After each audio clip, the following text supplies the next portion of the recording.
بسم الله الرحمن الرحيم.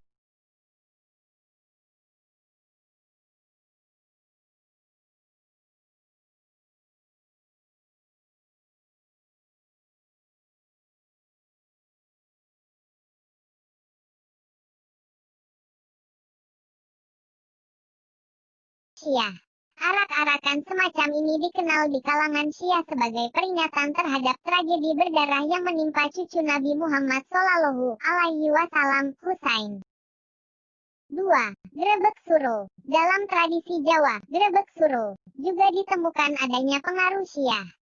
Kebiasaan orang Jawa yang lebih menganggap Muharram sebagai bulan nahas merupakan pengaruh dari Syiah yang juga menganggap Muharram sebagai bulan nahas dengan meninggalnya Husain. Karenanya, orang-orang Jawa berpantang menggelar perayaan nikah atau membangun rumah pada bulan Syuro atau Muharram. 3. Bubur Berembodas. Di Tatar Sunda, pada bulan Muharram dikenal tradisi mengadakan bubur berembodas merah putih, dan dikenal dengan istilah bubur suro. Konon, merah pada bubur perlambang darah syahid Sayyidina Husain, dan putih perlambang kesucian nurani Husain. Demikian pula dengan cerita-cerita perihal tongkat Ali, ingat kisah Prabu Kian Santang, dan rumput Fatimah. Jelas sangat kental pengaruh Syiah. 4. Barzanji, tahlilan, 3, 7, 25, 40, 100, setahun dan 1000 hari, Hail, dan kenduri.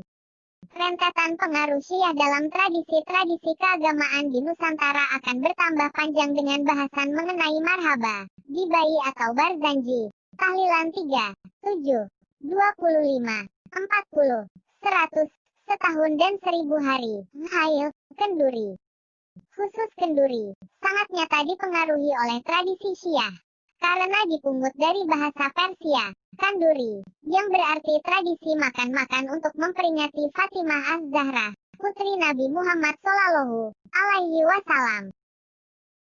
5. Tabut atau tabot. Di Bengkulu, pengaruh Syiah terlihat melalui tradisi tabut atau tabot.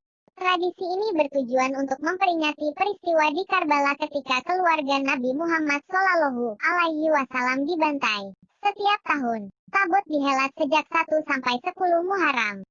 Mereka merekonstruksi tragedi Karbala dengan rentetan drama kolosal, ucap cendekiawan Jalaluddin Rahmat. 6. Yasinan orang meninggal. Jalaluddin Rahmat mengatakan, penganut Syiah mempunyai kebiasaan menggelar yasinan untuk memperingati hari kematian seseorang. Mereka juga berziarah ke makam untuk mendoakan orang yang telah meninggal. Kebiasaan itu diikuti pemeluk Islam, meski tak menganut Syiah, ucap Jalaluddin Rahmat. 7. Bubur Suro, bubur tolak bala. Pengaruh kental Syiah di Tatar Sunda dirasakan melalui tradisi bubur syuro, yang mewakilkan darah Husain dengan warna merah, dan sucinya kesyahidan Imam Husain dengan warna putih. Sejarawan Agus Sunyoto bahkan menambahkan tradisi tahlil dan kenduri di Indonesia sebagai warisan dari tradisi Syiah di Indonesia. 8. Ziarah kubur berlebih-lebihan dan membangunkan kuburan. Budaya pengagungan kuburan secara berlebihan sampai meminta pengharapan kepada penghuninya berasal dari golongan Syiah. Kebiasaan ziarah kubur dan bentuk kuburan Islam di Indonesia juga dipengaruhi adat Syiah.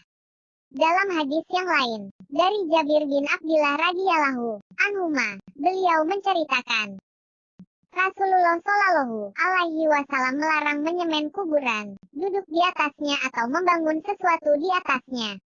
Hadis riwayat Muslim 2289, Ibnu Abi Syaibah dalam Al-Musyanaf 11764, dan yang lainnya. 9. Rebo Wekasan. Mantan Menteri BUMN Dahlan Iskan mengaku teringat tradisi Rebo Wekasan saat berada di Masjid Syiah di San Antonio, Texas.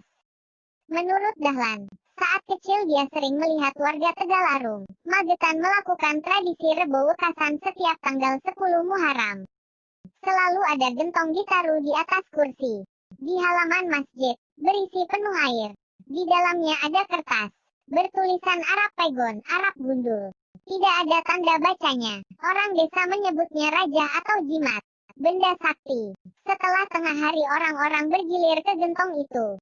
Ambil airnya, untuk diminum. Bapak saya bercerita, acara itu untuk mengenang meninggalnya Husain. Demikian dikatakan Dahlan Iskan.